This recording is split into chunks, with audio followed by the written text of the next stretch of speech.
Bonjour, je vais donc vous présenter un article de Dan Rudyard qui est paru dans la revue American Astrology Magazine en mai 1966. Et cet article s'intitule, vous le voyez, Votre thème natal, un plan d'action pour un vous, entre guillemets, totalement accompli. Dan Rudyard part d'un constat, c'est que nos modes de pensée sont dualistes, donc fondés sur le vrai et le faux, le bien et le mal. Et c'est la conséquence pour lui d'ailleurs de la science, de l'approche scientifique, de la science moderne, et d'une grande importance accordée à l'analyse intellectuelle.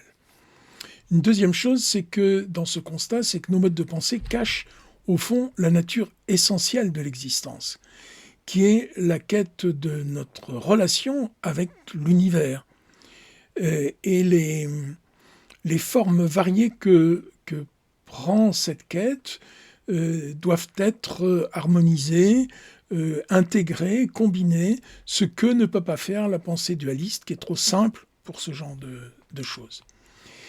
Les choses ont évolué sous l'influence de plusieurs facteurs à notre époque moderne. Par exemple, Dan Rudyard cite l'exemple de Jung, bien sûr, la gestalt philosophie ou la gestalt thérapie qui en a découlé, la sémantique non aristotélicienne de Korzybski, parmi les choses qui ont fait évoluer nos modes de pensée, mais aussi l'apport des philosophies orientales. Alors, il met le mot philosophie entre guillemets, puisque comme vous le savez probablement, des approches comme le bouddhisme ne peuvent pas être appelées philosophie, en tout cas pas au sens où ce mot est utilisé dans la pensée occidentale. Et donc, l'astrologie elle-même a vécu cette évolution à travers deux tendances d'ailleurs contradictoires, soit les traditions du passé, l'attachement aux traditions du passé, soit au contraire l'évolution vers une astrologie plus moderne, et nous allons bien entendu y revenir tout de suite. Alors d'abord, quelques mots sur l'astrologie traditionnelle, donc, qui nous est venue des auteurs gréco-romains et alexandrins, parmi lesquels, bien entendu, la figure de Ptolémée est particulièrement importante. Il est absolument certain que ces auteurs ont puisé à des sources antérieures, en particulier des sources chaldéennes, qui elles-mêmes étaient probablement déjà en contact avec des sources de la péninsule indienne. Alors, parmi l'astrologie traditionnelle, il y a également dans l'astrologie hindoue une partie qui est particulièrement populaire et qui s'assimilerait à ce qui chez nous se rattache aux horoscopes des magazines, et qui est effectivement très traditionnelle dans cette culture hindoue. Dans toute cette astrologie traditionnelle, ce qui est caractéristique, c'est qu'il y a énormément de connaissances. Il y a d'innombrables recettes. Tout événement est interprété de façon très précise, et qu'il y a donc nécessité de mémoriser une multitude de relations entre planètes, signes et maisons, par exemple, pour ne parler que ces trois symboles astrologiques. Par contre, l'astrologie moderne, elle, va se caractériser de façon très différente, même si elle reprend les symboles du passé, les techniques du passé aussi, pour une part. Par contre, elle va reformuler l'astrologie selon des concepts, des processus mentaux, des valeurs, des significations nouvelles, modernes. Et de ce fait, elle est mieux adaptée aux besoins de l'humanité actuelle, et en particulier de l'humanité pendant cette période de réajustement, de transformation intense que nous connaissons actuellement.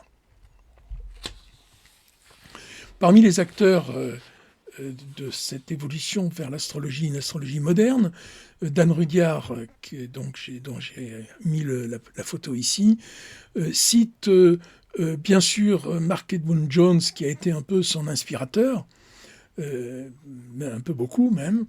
Il cite deux autres noms, curieusement. Don Neroman, qui était un Français, donc qui a beaucoup travaillé entre les deux guerres mondiales,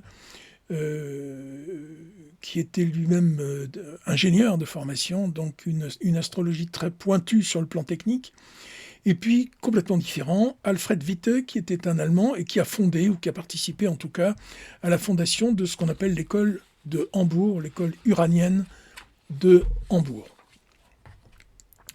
Alors, en fait, dit Dan Rudhyar, cette dualité est un faux problème. L'approche dualiste est un faux problème. Cette approche, elle divise, elle répartit d'un côté l'homme avec son libre arbitre, et de l'autre, les étoiles comme agents d'influence extérieurs à l'homme. Donc on voit ici le dilemme entre le libre arbitre de l'être humain et le déterminisme auquel il est soumis par l'influence qu'auraient les étoiles et d'une façon générale les astres sur son existence. D'où la question que pose la science, bien entendu, à l'astrologie. Si les planètes influence directement ou physiquement un être humain, comment se passe cette influence ? Qu'est-ce qui explique cette influence directe ? Comment peuvent-elles le faire ? Et Rudhyar dit, c'est un faux problème car, je le cite, l'individu n'est pas gouverné par les étoiles dans la mesure où il est l'univers entier à un moment donné du temps et à un endroit donné de l'espace. Et ça, c'est typiquement la conception de l'astrologie humaniste qu'a développée Dan Rudhyar. Alors, dans cette conception, que représente le thème natal ?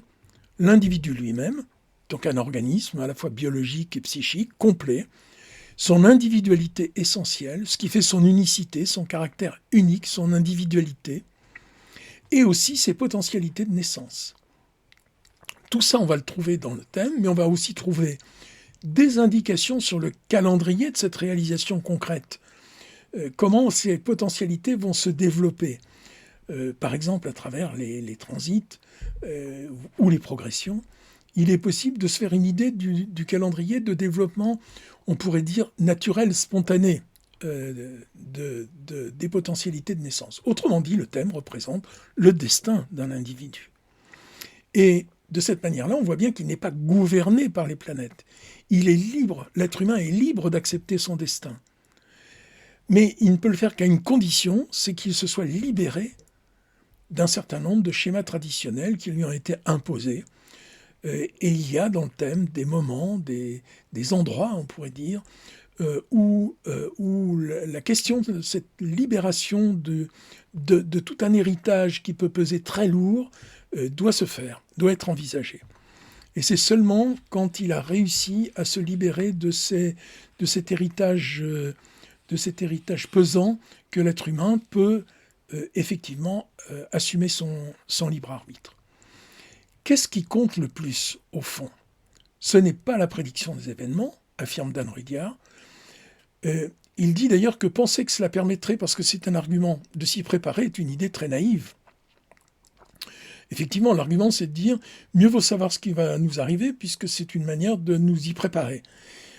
Alors qu'on voit bien en réalité que savoir ce qui va arriver est plutôt une cause de peur, et même d'une peur qui est assez inhibitrice, donc qui pousse à la passivité, que de pression pour se préparer aux événements qu'on nous aurait prédits.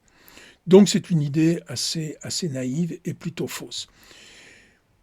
Chose importante, ce qui compte, c'est non pas les événements, mais la façon dont nous réagissons aux événements. Et c'est une idée d'ailleurs que Dan Rudhyar reprend dans certaines approches orientales dont on parlait tout à l'heure, l'idée que c'est nous qui donnons du sens et de l'importance aux événements. Et il a une formule, c'est peut-être pas tout à fait telle que je l'indique ici, mais c'est l'esprit en tout cas. Ce ne sont pas les événements de la vie qui nous arrivent, mais c'est nous qui arrivons aux événements de la vie. Autrement dit, ce qui nous arrive, j'allais dire, c'est de notre faute, c'est de notre fait en tout cas. Et l'astrologie, de ce point de vue, peut nous révéler ce que nous sommes potentiellement, et ce que nous sommes censés être sous notre nature profonde, réelle, authentique, sous ce que Dan Rudhyar appelle les bricolages superficiels, les compromis, les évasions, les fuites et les peurs qui constituent notre ego et qui, d'une certaine manière, nous aident à vivre aussi. Alors, dans le thème, eh bien, on va trouver des choses comme celles que j'ai indiquées ici, une discipline de pensée, l'intuition de courants très profonds, la capacité à dire oui à ce que nous voulons être, y compris nos pulsions. Le thème nous aide aussi à changer de regard, parce qu'il nous indique les forces fondamentales qui sont en jeu dans notre organisme. Par contre, nous n'y trouverons pas de phénomène, ni d'incident. Et il nous aide, notre thème, à dire non à ce qu'on a fait de nous, de façon à dire oui à ce que nous sommes en réalité. Donc l'astrologie, c'est cette discipline de pensée qui va nous permettre de découvrir ce que notre personne a d'unique et de le découvrir en mettant en jeu notre intuition et en la soumettant également au ressenti que provoque en nous tout ce que nous apporte, tout ce que nous dit notre thème natal. Merci de votre attention.